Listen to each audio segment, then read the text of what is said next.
went on to Skegness for a day. We had a day off, yeah. And we bought Kiss Me Quick Pass. Yeah. We played bingo, and Sophie won. She won some sort of elephant or a bear. Ice cream cornet down the front. Ice cream cornet, fish and chips and mushy beans.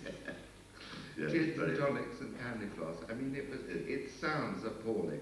It was atrocious. It was a we lovely. just had a really silly day. It was a lovely day off. If you do have a day off, it's such a good idea to do that. We have been working extremely hard. Very hard. Yeah. You know, like 6 days of 14 hours a day on the trot. And we just decided we wanted to get away, but we're still enjoying each other's company. Exactly. Exactly. It's great fun. Right, so question for Dick. Or for John? Right at the back. Yes, lady with her hand still up. I think it's a lady. Yeah, you, looking round. The black lady, yeah. Oh, I'm sorry. We can't see, we got the lights on our eyes. We don't know. Nick, what's your opinion on Inferno playing the game that, which you used to mention, but in Mordred and Dead, how did it feel playing the two different time zones? Well, good question indeed. It was much harder doing Mordred because there again, they weren't, it wasn't a parallel world, it wasn't a different aspect. I mean, they were totally different people in Inferno. In Mordred it was the same brigadier, except, 5 years later, quite a short period of time to make a differentiation between the two of them, but it was the same person, so it was much more difficult, and I had to concentrate very hard. John was terrific because he'd always remind me of which brigadier I was playing, because I was in it, I was in it most of the time in the show, Brigadier 1, Brigadier 2. It was much harder work, and I had to concentrate much harder, because the character was the same, except he'd had this breakdown when he met himself.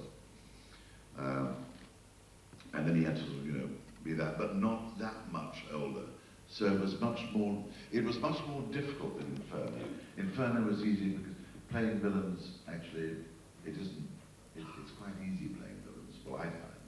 And then, it's quite natural. So that was much easier. Much more difficult in Mordred Undead. And apart from, also I never quite understood. I remember I went to France with a lady actress friend of mine, and I still did not. I don't know.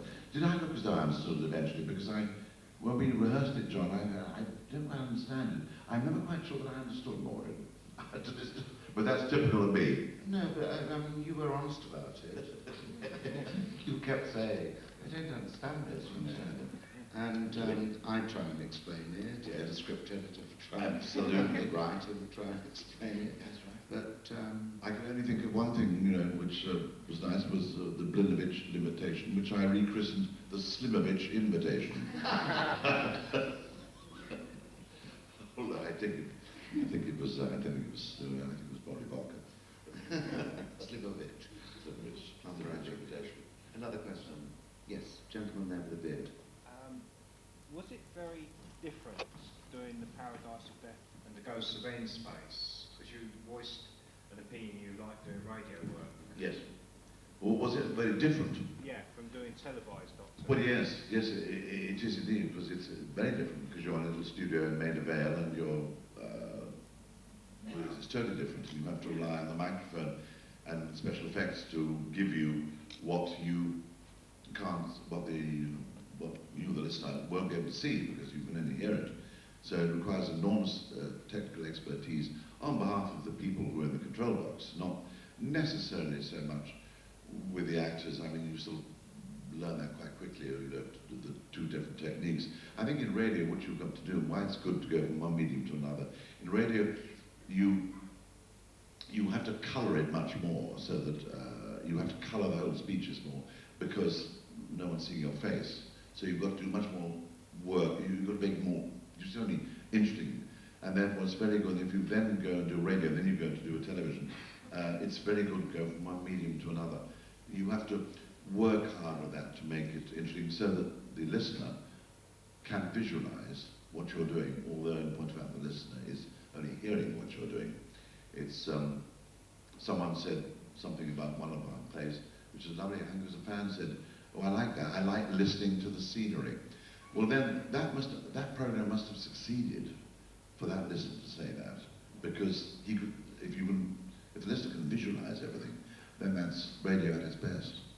John Leeson said earlier, which I thought was so concise, the best pictures are on radio. Yeah, yeah.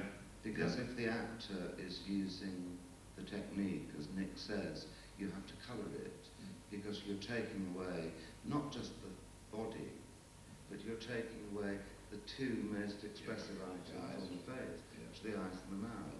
So it has to be, as you call it, coloured in order to succeed. And I think it was very pertinent of John to say that. I thought, I remember that, because I've remembered it. Best pictures are on the radio. Yes, best picture on the Because radio. they're all here.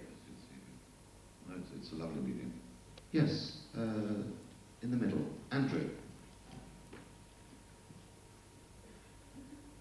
Nick, staying with your audio work. Sorry? Staying with your audio work. Yes.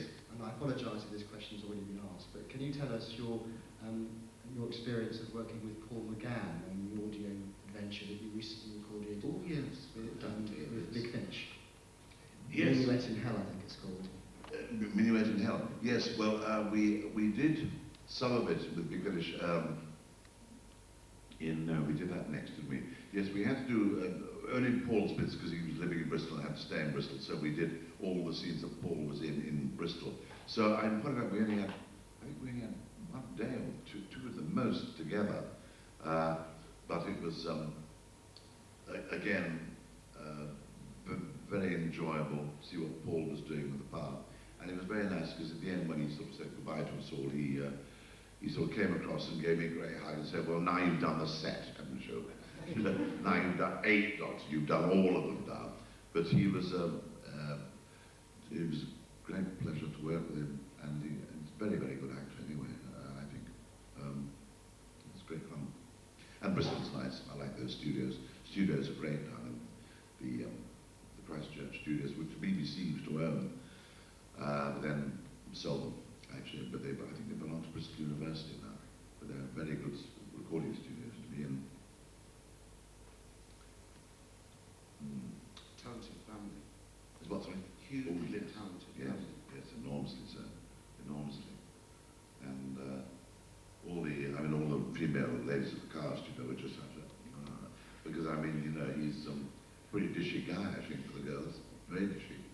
India Fisher, who plays, the new companion, they're all sort of tongues hanging out almost.